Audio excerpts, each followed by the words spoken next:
want to walk fast, walk alone. If you want to walk far, walk together. Jadi kalau kita mengerjakan sebuah pekerjaan atau ketika kita mengerjakan sebuah project, memang sih ya saya sendiri bisa akuin bahwa kalau ngerjain sendiri rasanya tuh cepet banget gitu ya. Tetapi dalam hal jangkauannya ya nggak bisa banyak gitu. Mungkin satu orang bisa melakukan multiple tasking, tetapi yang namanya satu orang ngerjain berbagai macam task itu kan kekuatannya terbatas, kapasitasnya terbatas, skills-nya juga terbatas. Satu orang mungkin punya sekitar maksimum 3 technical skills ya, nggak terlalu banyak. Nah, tetapi kalau misalnya kita mau menjangkau sebuah pencapaian yang besar, kita butuh orang lain untuk berkolaborasi. Kalau bisa dibilang bahwa no one can save the world by one person itself. Jadi nggak ada yang bisa nyelamatin dunia itu dengan satu orang aja. Kita perlu satu tim yang bisa berkolaborasi bareng untuk mengerjakan sebuah project atau untuk memecahkan sebuah masalah. Nah, awalnya kenapa sih kita perlu berkolaborasi? Saya tuh denger ya namanya kolaborasi itu tuh sekitar 5 tahun yang lalu ya.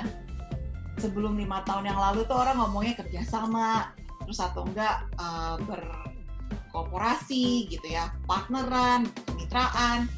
Tapi yang namanya kolaborasi tuh saya dengar ketika saya dan kakak saya itu memulai sebuah community di mana di dalam community itu banyak praktisi-praktisi yang melakukan inovasi, yang membuat inovasi.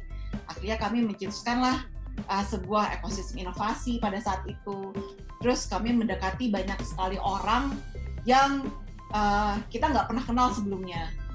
Terus dan orang-orang yang kita dekati itu datang dari latar belakang yang berbeda. Ada yang dari NGO, ada yang dari pemerintah, ada yang dari startup teknologi, ada yang dari perbankan gitu ya.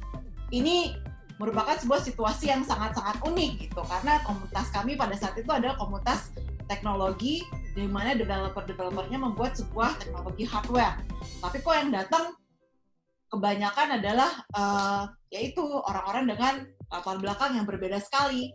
Terus bagaimana caranya memfasilitasi orang-orang ini bisa berkolaborasi bareng. Akhirnya kami yaitu sama-sama belajar beberapa tahun sebelumnya tentang human centered design, di mana salah satu mindset dari human centered design itu adalah radical collaboration, kolaborasi dengan orang-orang dari latar belakang yang berbeda. Nah, kenapa kita harus berkolaborasi dengan orang-orang dengan latar belakang yang berbeda-beda?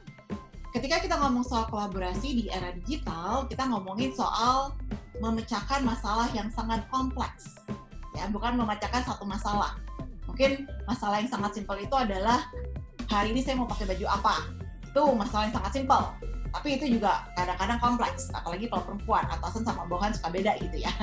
Nah, tetapi ini ketika kita mengerjakan sebuah project pada saat ini gitu, apalagi di era digital ini, khususnya untuk startup gitu ya, kita ngomongin soal menyelesaikan sebuah masalah yang sangat-sangat rumit. Kalau kita lihat masalahnya itu udah kayak benang kusut. Nah, jadi masalah yang sangat rumit ini tidak bisa diselesaikan oleh satu orang yang punya kemampuan atau keahlian terbatas. Maka itu, ketika kita mau menyelesaikan masalah yang sangat kompleks tersebut, dibutuhkanlah beberapa individu lain atau beberapa organisasi lain dengan background yang berbeda dan juga dengan keahlian berbeda supaya bisa melihat tantangan yang dihadapi dalam proyek tersebut dari perspektif yang berbeda dan juga bekerja bareng-bareng, berkolaborasi bareng-bareng untuk menyelesaikan masalah tersebut.